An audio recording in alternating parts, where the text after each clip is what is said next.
My most recent enlightenment was understanding that every single movement, when you go faster, has to become smaller. Now, I knew this 20 years ago. This wasn't my recent enlightenment. But my recent enlightenment was that even though you know this to be true, there are certain movements that are so habitual, you don't realize they need to be reduced. This is because at some point, this big aspect has been emphasized in order for you to learn something. And then you retain the importance of this bigness and unconsciously build it into a faster move. In terms of the three-step, there are two major movements like this. Raf?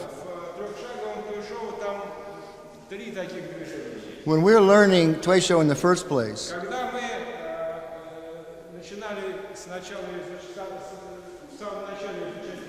it's extremely important at this big, slow speed that I don't do something like this. Okay? What's happened? There's no turn of my waist. It's completely stagnant, right? And yet the arms are moving very big like this. Okay? So you have to be corrected and say, oh no, everything. Also, in these big movements, you have big sung, big anti-sung. So in other words, the rotational and angular movement of the body, when you're learning it, has to be pretty big for you to catch on to everything. So this caused some of you, when you tried to go faster,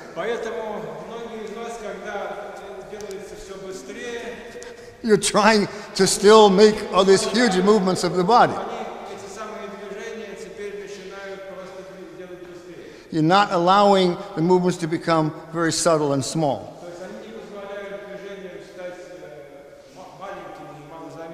And what was the other big thing that you had to remember when you were first learning?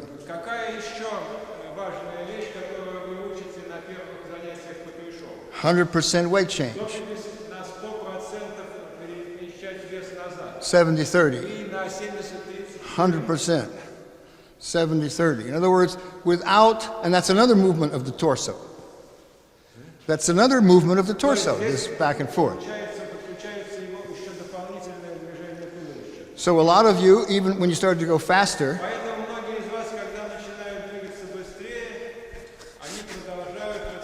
maybe you got rid of this huge motion, but you're still trying to go back and forth too much, right?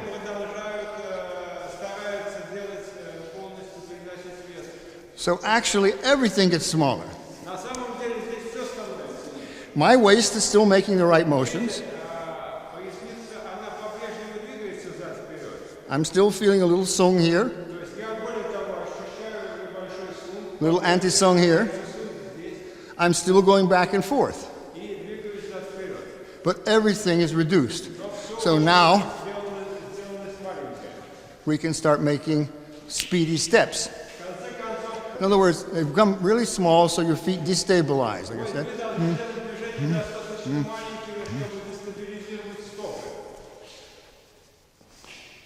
So everything is quite small. Now, I'm saying the same mistake is possible in Dalu. The movements of the torso, you have to remember, like this big turn, like this.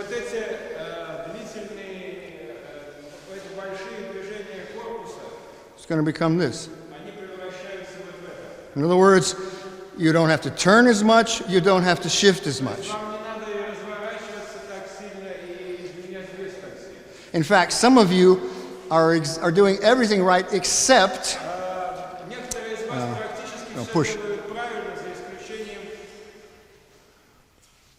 You're exaggerating the turn more than you need to. So when you get pulled, oh, you're like way off over here.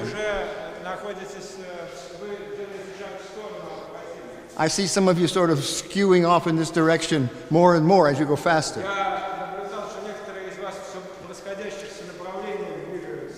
Because actually, you only have to turn a little bit. Yeah, go ahead and pull me with this.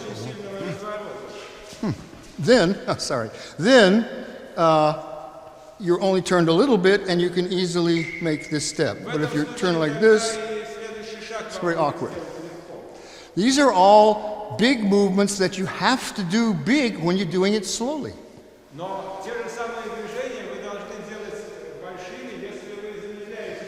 If we do our dalu slowly,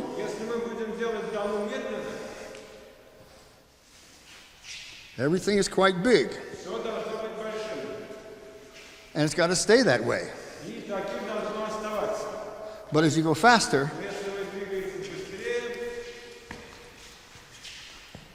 that's the kind of footwork you want. Very economical footwork. Not great big jumps through the air. Okay? Okay, keep your same partner for a moment and we'll switch in a minute.